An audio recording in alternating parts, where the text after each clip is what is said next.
Hello मित्रों, आपका स्वागत है आपके YouTube channel sure success classes पर। देखिए, हमने क्लास 10th साइंस चैप्टर 1 रासायनिक अपक्रियाओं के रासायनिक क्रिया एवं समीकरण, ठीक है, उसमें से ऑलरेडी हमने 2 पार्ट कंप्लीट कर लिए थे।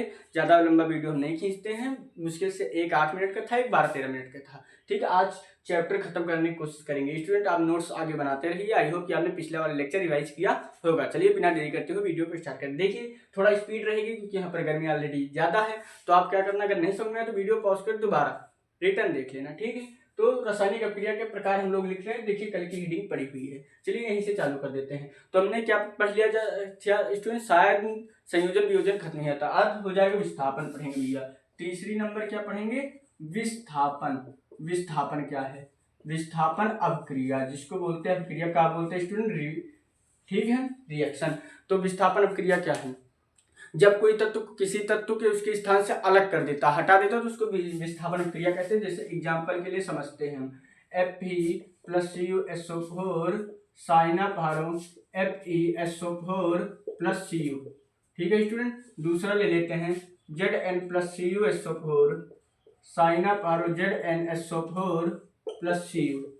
अब कहोगे भैया आप क्रिया कैसे करें, तो हम अब क्रिया के लिए एक अलग से डिटेल लेक्चर बना देंगे। इसको ए मान लीजिए, बी सी, ठीक है, ऐसा मान लीजिए। तो देखिए, कापर, इधर आयरन था, कापर सल्फेट, कापर को हटाकर इनका स्थान खुद ले लिया, ठीक है। जब कोई तत्व किसी तत्व को उसके स्थान से हटा देता है तो उसका स्थान स्वयं ग्रहण कर लेता है, ऐसे अपक्रिया को हम विस्थापन अपक्रिया कहते हैं। ये 2 एग्जाम्पल कई बार बोर्ड एग्जाम में पूछे गए हैं कि ये कौन सी अपक्रिया, इसलिए मैं आपको लिखकर बता दिया। कई बार पूछे गए स्टूडेंट, याद रखना ये 2 एग्जाम्पल बोर्ड एग्जाम में, ठीक है। तो रामायण लिख देते हैं। ऐसी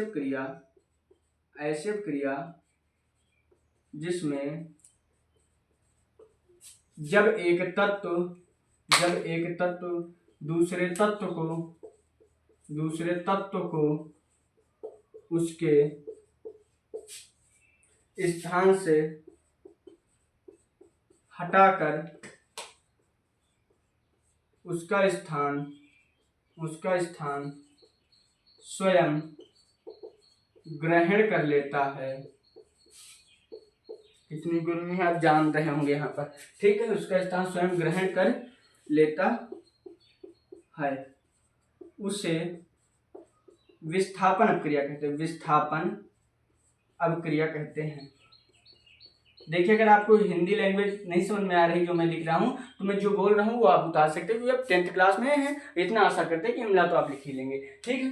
तो ये परिभाषा देखिए, मैंने आपसे पहले बता दिया था, मेरी परिभाषा कोई बुक से मैच नहीं होगी, ठीक है। ऑलरेडी मैंने इसके पहले भी पूरा सब पढ़ा रखा है, तो उसमें इससे छोटी भी तो बड़ी भी, जो मेरे मन में आता है लिख देता हूँ स्टूडेंट, लेकिन गलत नहीं है। ऐसे करें जिसमें जब कोई तत्व दूसरे तत्व को उसके स्थान से हटाकर स्वयं अपना स्थान ग्रहण कर लेता है, उसे हम क्या कहते हैं, विस्थापन अपक्रिया। आप पढ़ेंगे, चौथी पढ़ेंगे द्विस्थापन, इसकी बहन है द्विस्थापन अपक्रिया। अब देखिए इसमें क्या होता है, इसमें जो हमारी एनसीईआरटी में दी हुई परिभाषा है वही हम यहाँ पर लिखेंगे। पहले एग्जाम्पल समझ लेते हैं। एग्जाम्पल क्या समझेंगे, समझिए आप। एग्जाम्पल के लिए ले लेते हैं, जैसे AgNO3 प्लस BaCl2 ले लें, जो ही आपकी इच्छा। तो क्या हो जाएगा, इसको A माने, इसको B माने, इसको C माने D, तो BC हो जाएगा। AgCl क्या हो जाएगा, BaNO3। अब इसके बाद AgCl लगा दीजिए, AgCl, ठीक है। अब इसको संतुलित करेंगे, ठीक है, संतुलित वो हम बात को करेंगे। आई होप कि संतुलित करने और अपक्रिया करने के लिए एक लेक्चर डिटेल में जाएंगे। दूसरा एग्जांपल ले सकते हैं आप, Na2SO4 plus BaCl2 साइनापारो BaSO4 plus में 2NaCl। आई होप कि आपको समझ में आई होगी। इसमें क्या होता है, देखिए, ये उठकर यहाँ आ गया, ठीक है, फिर ये उठकर यहाँ चला गया, मतलब अभिकारकों के बीच आयनों का आदान प्रदान होता है, उसे हम क्या कहते हैं, उसे हम कहते हैं विस्थापन क्रिया। देखो यहाँ पर आ रहा है, उसमें दिख ही नहीं रहा है। चलिए स्टूडेंट, इधर लिख देते हैं, ऐसी अपक्रिया जिसमें, शायद अगर ना आ रहा हो तो मैं बोल रहा हूं स्टूडेंट, लिख लीजिएगा। ऐसी अपक्रिया जिसमें अभिकारकों के बीच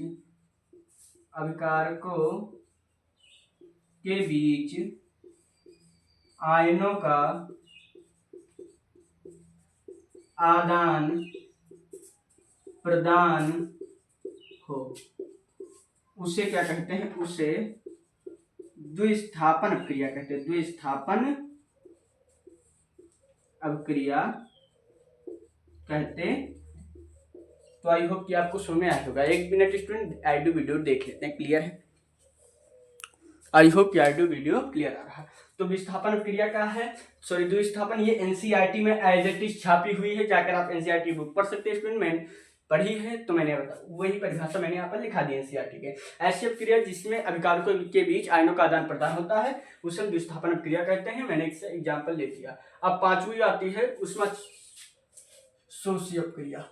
उष्मा शोषी किसमें लिखा जाता भैया? उष्मा शोषी अपक्रिया, ठीक है।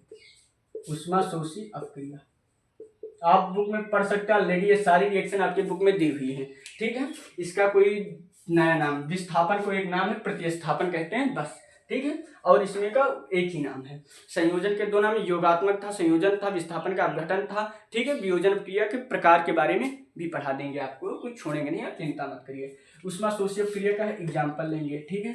एग्जाम्पल उष्मा शोषी का क्या लेंगे स्टूडेंट? ध्यान से देखना कि उष्मा शोषी अपक्रिया क्या है। उष्मा शोषी बहुत ही आसान रिएक्शन है, बहुत ही फर्जी रिएक्शन, जिसको CO3 ले लेते हैं, CaO प्लस CO2 में टूट गई, उष्मा निकल गई, तो इसको क्या बोलते हैं? उष्मा शोषी अपक्रिया। ऐसी अपक्रिया जिसमें उष्मा का अवशोषण हो स्टूडेंट, क्या हो? अवशोषण हो, उसे उष्मा शोषी अपक्रिया, उष्मा शोषी अपक्रिया कहते हैं, अपक्रिया कहते हैं। देखिए कितनी गर्मी आप देख चुके हैं, मैं पसीने से भीग चुका हूं स्टूडेंट, लेकिन आपके लिए हम तत्पर खड़े कि आपको 100 आउट 100 मार्क्स दिलाएंगे यार, चिंता मत करिए आप लोग, ठीक है। तो हमने पढ़ लिया, क्या पढ़ लिया कि उष्मा शोषी। अब एक 6वीं पढ़ लेते हैं, उष्मा क्षेपी। उष्मा क्षेपी क्या है? जिसमें उष्मा का उत्सर्जन हो, उष्मा फेंक दो, उठाकर फेंक दो। अब देखिए एग्जाम्पल लेते हैं, मेथेन लेते हैं, +2O2 लेते हैं, साइनाफारो, कहो भैया इतनी स्पीड से ना करो, नहीं कहीं भैया अगर कहीं थोड़ी मिसप्रिंट हो जाए तो आप लोग समझ लेना, ठीक है, क्योंकि हम स्पीड में कर रहे हैं। चलिए समझे, CH4 में मेथेन जलाए तो क्या बनेगा? CO2 + 2H2O। तो इसमें भी उष्मा का उत्सर्जन होगा, उष्मा निकलेगी। तो ऐसी अपक्रिया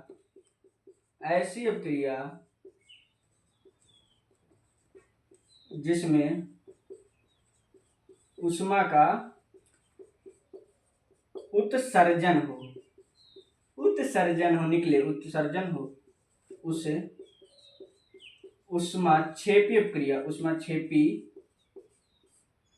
अपक्रिया कहते हैं, बस कंप्लीट स्टूडेंट। इससे ऊपर मैं इस गर्मी में नहीं रुक सकता, ठीक है। नहीं आज तो मैं मुश्किल से 5 मिनट और लेता, पूरा चैप्टर फिनिश कर देता, क्योंकि मुझे कुछ पढ़ना है नहीं, मुझे सब याद है, ठीक है।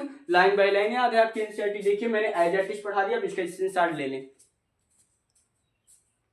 आई होप कि आपने इसका स्क्रीनशॉट ले लिए होंगे, आई होप कि समझ में आया होगा। अब मिलते हैं चौथे लेक्चर में। चौथे लेक्चर में कंफर्म है, इसको समाप्त कर दूंगा। अगर आपको समझने में प्रॉब्लम हो रही है तो प्लीज वीडियो को दोबारा देखें, क्योंकि 7 या 8-9 मिनट का वीडियो है, आप दोबारा देख सकते हैं स्टूडेंट। और दूसरी बात, इतनी देर में तो आप इंस्टा की रील्स खसकाते हैं, ठीक है, वो इंस्टा की रील देख लेते हैं, तो पढ़ाई की बात है। दूसरी बात स्टूडेंट, नोट्स बनाते रहिए, मिलते हैं नेक्स्ट वीडियो में, तब तक अपना ख्याल रखिए। Thank you so much all of you student.